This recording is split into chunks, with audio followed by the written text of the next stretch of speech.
Selamat datang di Virtual Spoiler.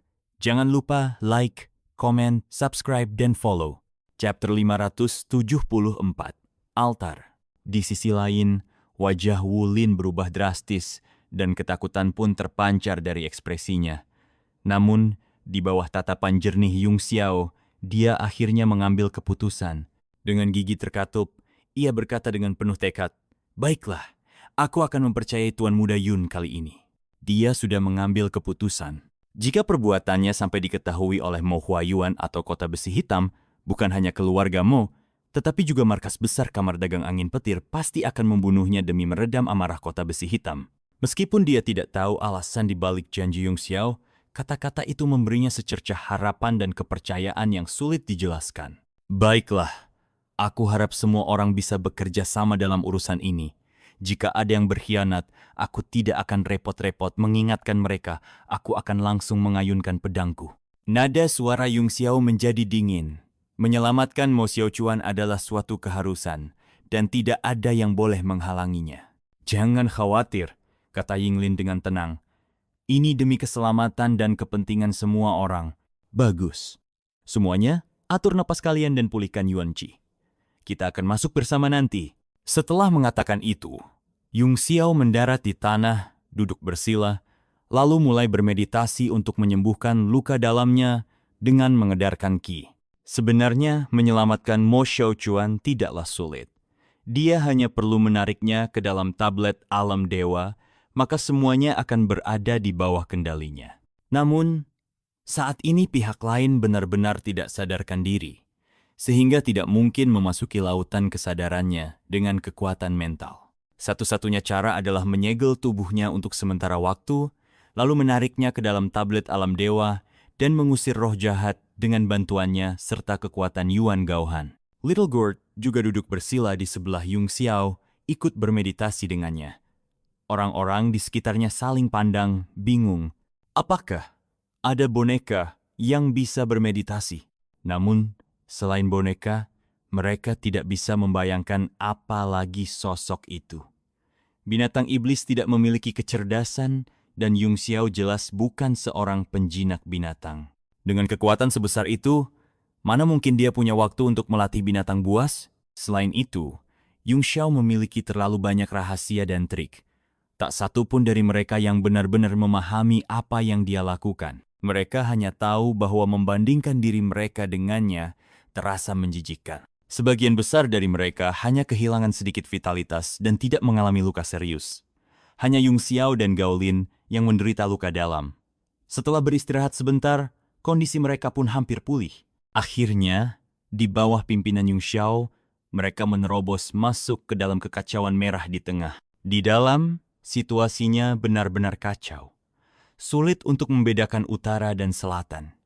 Seluruh dunia diselimuti kabut tebal yang membatasi pandangan seolah tak berujung. Ini, bagaimana mungkin? Semua orang tampak pucat ketakutan. Tan Dijun pun berkata dengan serius, apakah ada ruang lain di dalam kabut ini? Dari luar, diameternya hanya sekitar 100 meter. Tapi nyatanya ini adalah dunia yang berbeda. Ini jauh lebih merepotkan. Segel ini sangat kuat, ujar Yung Xiao sambil berpikir. Dengan memanfaatkan sumber daya mineral gunung yang tak ada habisnya, segel seperti ini bisa bertahan dan berfungsi selama ribuan tahun tanpa melemah. Semuanya ikuti aku. Dia langsung melesat turun. Meskipun seluruh ruang dipenuhi aura merah dari kristal emas api selatan, Yung Xiao masih mampu menangkap jejak fluktuasi samar yang ditinggalkan oleh Mo Xiaochuan. Setelah memastikan arahnya, dia menembus kabut dengan sekuat tenaga. Ratusan orang mengikuti di belakangnya. Di lingkungan seperti ini, segalanya terasa aneh dan berbahaya. Bahkan mereka yang tidak ingin berkontribusi pun tak berani tertinggal. Mengikuti tim dengan saksama adalah pilihan paling aman. Itu Ying Luo di depan. Setelah terbang beberapa saat, Yung Xiao melihat sebuah altar tinggi muncul di cakrawala. Seketika, semua orang menyadarinya, dan mata mereka membelalak kaget. Mulut mereka menganga begitu lebar seolah bisa menelan semangka. Esensi kristal emas api selatan. Sebuah altar yang dibangun dari esensi kristal emas api selatan. Gaolin berteriak panik, matanya dipenuhi keterkejutan. Dia hampir kehilangan akal saat meraung, "Surga, ini tidak mungkin nyata. Sebuah altar yang dibangun dari esensi kristal emas api selatan, apakah mataku mempermainkanku?" Di dunia yang kacau ini, kesadaran tidak bisa digunakan. Jadi satu-satunya cara untuk mengamati adalah dengan mata. Namun meski menyaksikan langsung, tetap sulit mempercayai apa yang mereka lihat. Yang lain pun ikut berhenti, menggosok mata mereka, meragukan penglihatan mereka sendiri. Yung Xiao juga terkejut. Jika altar itu benar-benar terbuat dari sumber kristal emas api selatan, nilainya bahkan bisa dibandingkan dengan patung yang diukir dari emas ke yang bersinar surgawi di tablet alam dewa atau 7 potong besi bintang dingin surga utara. Semuanya, jangan terlalu bersemangat. Apa yang kalian lihat mungkin tidak nyata. Bahkan jika seluruh urat biji di kota Southfire mengumpulkan esensinya selama 10.000 tahun, jumlahnya mungkin tak akan sebanyak ini. Pasti ada sesuatu yang tidak beres. Yung Xiao berbicara dengan tenang, meskipun di dalam hatinya, dia tak bisa menahan debaran yang semakin cepat. Tambang kristal emas api selatan adalah harta alam yang langka.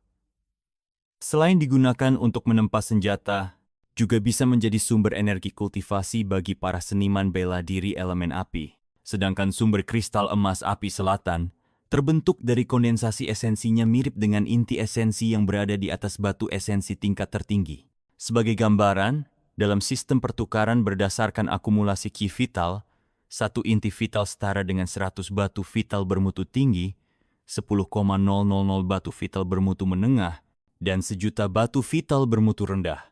Yung Xiao bahkan pernah menghabiskan 10 miliar batu primordial kelas menengah hanya untuk mendapatkan 10.000 inti esensi. Jika tiba-tiba mereka menemukan menara atau altar yang terbuat dari inti primordial, siapapun pasti akan kehilangan akal karena kegembiraan, terutama para prajurit dengan elemen api. Mereka mulai kehilangan kendali atas emosi mereka. Jika altar di depan benar-benar merupakan sumber kristal emas api selatan yang murni, berkultivasi di dalamnya selama beberapa dekad bisa membuat mereka menembus ke alam martial sovereign. Meskipun kata-kata Yung Xiao telah menenangkan banyak orang, mereka tetap dipenuhi harapan dan sulit menahan diri. "Tuan Muda Yun," kata Tan Dijun dengan suara dalam, "meskipun altar ini palsu, pasti mengandung banyak sumber kristal. Kalau tidak mungkin memiliki aura sekuat ini. Bukankah sebaiknya kita terlebih dahulu membahas bagaimana membagikan harta ini?" Kata-katanya langsung menyadarkan semua orang, membuat mereka memasang telinga dan menyimak dengan saksama. Mata Yung Xiao berkilat dengan jejak kemarahan saat ia berkata tegas, "Kita bahkan belum memastikan kebenarannya. Tapi kau sudah memikirkan cara membagi harta. Aku bahkan belum menemukan orang yang ingin kuselamatkan." "Master Sekte Tan, kau benar-benar tidak tahu malu." Tan Dijun mendengus tanpa rasa takut. "Kita semua datang ke sini untuk mencari harta karun, bukan untuk menyelamatkan temanmu. Menyelamatkan orang hanya sekadar bantuan dari kami. Perburuan harta karun tetap menjadi tujuan utama." Meskipun kata-katanya masuk akal bagi banyak orang, Tan Dijun tetap merasa tertekan saat melihat tatapan dingin Yung Xiao. Bagaimanapun, menyelamatkan nyawa juga penting, dan tidak seorang pun bisa mengabaikannya begitu saja. Yung Xiao merasa kesal. Kini setelah kue besar muncul di depan mereka, orang-orang yang awalnya berkumpul demi Mo Xiaochuan mulai kehilangan minat. Ia tahu bahwa jika pembagian harta ini tidak segera diselesaikan, mereka akan berselisih dan sulit bagi semua orang untuk tetap fokus. "Jadi, menurutmu bagaimana sebaiknya kue ini dibagi, Master Sekte Tan?" Yung Xiao menahan auranya yang dingin dan bertanya dengan nada datar. Tan Dijun tersenyum dan berkata, "Sederhana saja. Tak peduli apakah ini nyata atau tidak, atau seberapa banyak harta yang ada di dalamnya, sekte biduk saya akan mengambil setengahnya lebih dulu. Sisanya, kalian bisa bagi sesuai keinginan. Lagi pula, semua orang sudah berusaha keras menemukan tempat ini, jadi kami tidak bisa terlalu serakah." "Haha, tidak terlalu serakah, katamu. Orang tua, kau benar-benar sudah bosan hidup." Gaolin mencibir dan mendengus. "Kalau sekte bidukmu mengambil 10%, Mungkin masih bisa ditoleransi dan kami setuju. Haha, 10%? Dasar orang tua, kau benar-benar berani mengatakannya. Wajah Tan Dijun langsung menjadi dingin. Para anggota Sekte Biduk segera bersiaga, siap bertarung kapan saja. Mereka memang tidak berani melawan Mo Xiaochuan, tetapi menghadapi kamar dagang, mereka tak gentar sedikit pun. Yinglin juga tak menunjukkan rasa takut.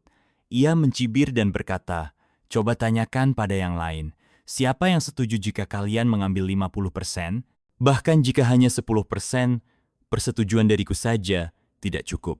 Aku khawatir banyak orang di sini juga tidak akan menyetujuinya. Sun Jaiming menjawab, aku masih bisa menerima 10%. Tapi kalau 50%, hehe, Master Sektetan, kau baru saja menjabat, tampaknya engkau sedikit terburu-buru. Xiao Minghui menimpali. Bagaimana kalau begini? Kita bagi menjadi 5 bagian. Sekte Biduk, Sekte Kalajengking Surgawi, Sekte Bulan Baru, dan Serikat Pedagang masing-masing mendapat 1 bagian. Semua orang kebagian, bagaimana menurut kalian? Namun, sebelum para pembudidaya keliling sempat menyuarakan keberatan mereka, Gaulin sudah lebih dulu meludah ke tanah dan mendengus dingin. Bah, apa kau pikir Sekte Bulan Baru pantas mendapat bagian yang sama besar dengan seluruh kamar dagangku? Sekte Bulan Baru bahkan tak bisa dianggap sebagai satu kekuatan besar. Bagian mereka seharusnya dibagi di antara para pembudidaya keliling. Wajah Xiao Minghui langsung menggelap. Qianlin, hentikan omong kosong itu, serunya dengan marah. Keluarkan rencana yang bisa diterima semua orang. Kita tidak bisa terus berdebat seperti ini, kata Sun Ziming. Ia melirik Yung Xiao, yang hanya berdiri di samping dan menyaksikan dengan dingin, lalu bertanya, Tuan Muda Yun, apa kau punya saran? Tanpa berkata banyak, Yung Xiao berbalik dan berjalan menuju altar sambil mendengus dingin. Sekelompok orang yang hanya bisa berebut. Mau membagi harta saudarimu? Yang kuat akan mendapatkan, yang lemah minggir. Aku akan menyelamatkan mereka dulu, baru kita bicara soal harta karun nanti. Di dalam hatinya, perasaan frustrasi yang tak bisa dijelaskan semakin membesar. Semakin ia memikirkannya, semakin tak bisa diandalkan orang-orang ini. Ia lebih baik bergerak sendiri untuk menyelamatkan Mo Xiaochuan. Soal harta karun, selama ia bisa menyelamatkan Mo Xiaochuan, ia pasti bisa membuat mereka tunduk. Mereka yang tidak membantunya tak akan mendapatkan satu pun batu primordial, dan mereka juga tidak akan bisa keluar dari labirin bawah tanah ini. Hang Xuan buru-buru mengejar.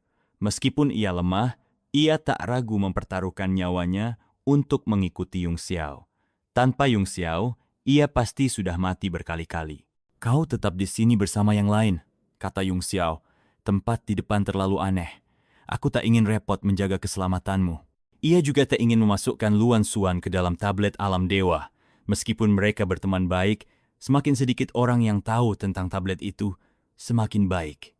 Meski enggan, Hang Xuan tahu Yung Xiao benar. Hati-hatilah. Jika engkau bisa menyelamatkannya, lakukanlah. Tapi jika tidak, jangan paksakan diri.